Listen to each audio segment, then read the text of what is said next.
สบายดีพี่น้องเด้อสบายดียามเช้ามื้อนี้สาวนางสิพามาเลาะตลาดหลักสามเด้อเมืองท่าแขกแข่งขโมยสาวนางมาขายขนมคือเก่าเด้อมื้อนี้เด้อสาวนางขายอยู่ตลาดหลักสามเมืองท่าแขกแข่งขโมยไปไกลมาแล้วมาแวะซื้อซอยเด้อสาวนางสิพาเลาะเบิ่งเนาะว่าเขามาขายอย่างแต่ละมื้อเนาะ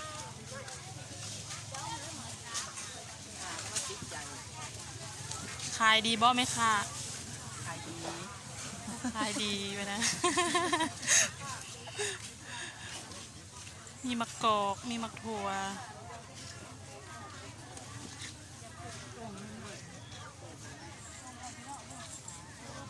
มะถั่วหลาย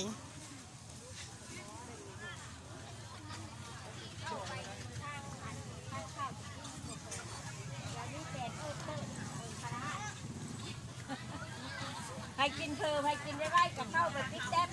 ขายดีบ่มะถั่วไหมค่ะขายดี ไร่หัวเอาไร่เมงวัน ลายเมงวัน มันลายเนาะเดี๋ยวนี้เนาะ เหมือนเจ๊แต่จะไล่ไปใส่กันไล่สดไปแน่ไล่ก็แซ่ไปทางไหนขายเลยเด้อมา ขายเล่บ่ เล่มาชั่วเล่มาชั่วเล่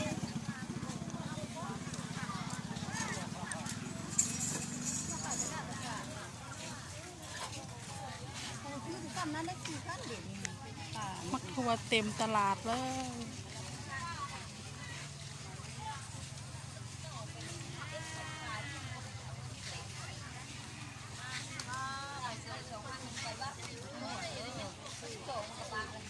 คนขายโบราณมื้อนี้ปกติแล้วเขาจะขายเต็มเลยเพราะว่าว่านเนียนเขาจะเอาใส่บาตรเนาะเพราะมันคนจะขายโบราณมื้อนี้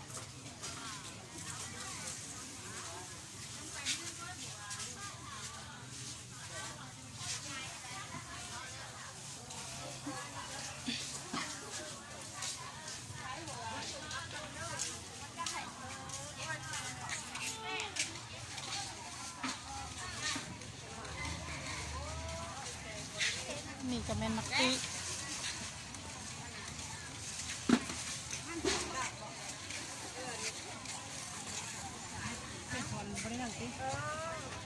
กิโลพี่น้องเขาจะขายกิโล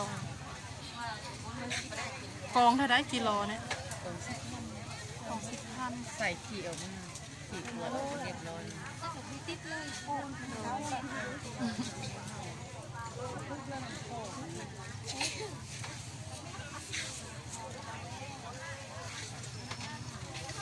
จะมีแต่เขาจะขายพักเนาะ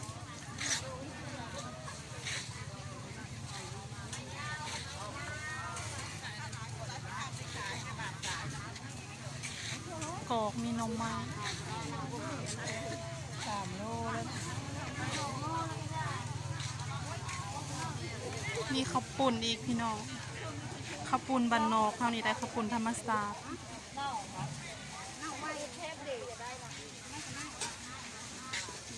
ก็คือใหญ่กว่านี้ยังมีใหญ่กว่านี้อีกบ่ย่อ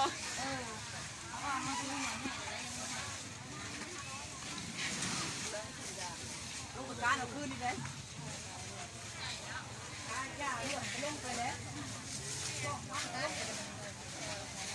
จะมีแม่ค้าเขาจะมาเลาะซื้อ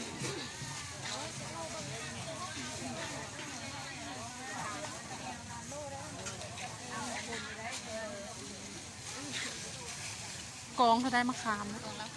กองละพันบ่3 กอง2เลยบ่เอา2,000เด้อสาวนางไปซื้อมะขามไปกินส้มก่อน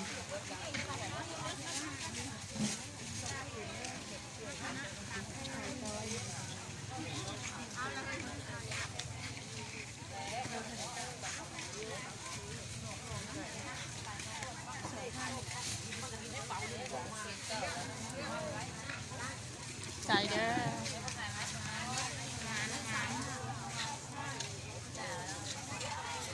อันนี้ก็จะเป็นหน่อไม้เนาะหน่อไม้สังไผ่นี่แหละ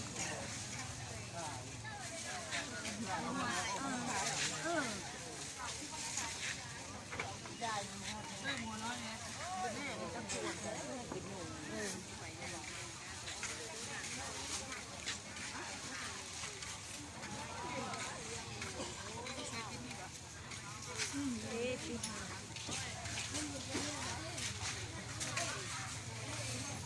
มาเบิ่งเขาเจ้าขายหนังมาบัดนี้เนาะขายหนังยำก็จะมีไม่เปกหนังยำ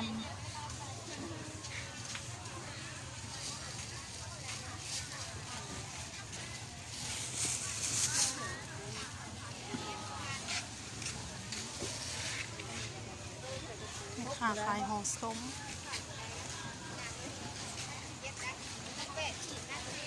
จะมีส้มปลา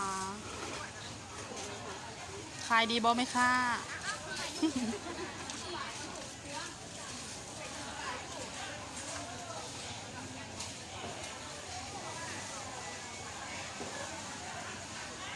มี3เนาะนี่เนาะขาย3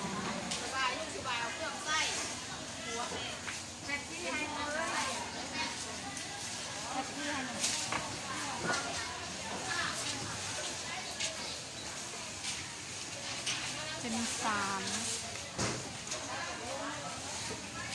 มีหอยทรายเนาะมาเลาะเบิงแถวขายปลาไปเนี่ย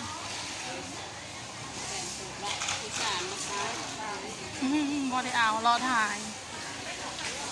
สิจะเอาปลามาขายหลาย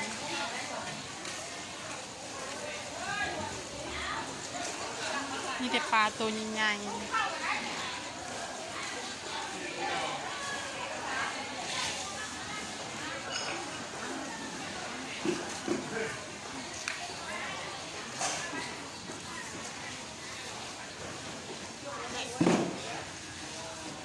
จะเป็นหอยนะนี่เนาะหอยปลา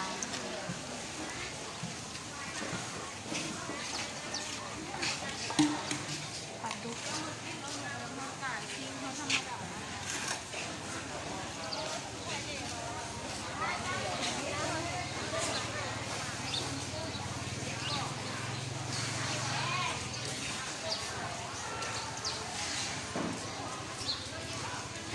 ไก่นะเพลงว่าจะมีไก่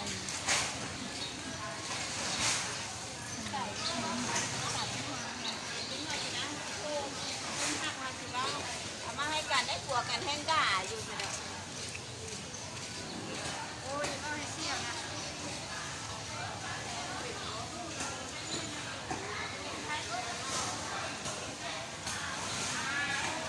เอาไปปานตัวเฮ็ดหนังจนมาสมาธิมันเลยเมื่อยนะ เอาเท่านี้เลยพี่น้องสาวนางสิขอปิดคลิปไปก่อนเด้อ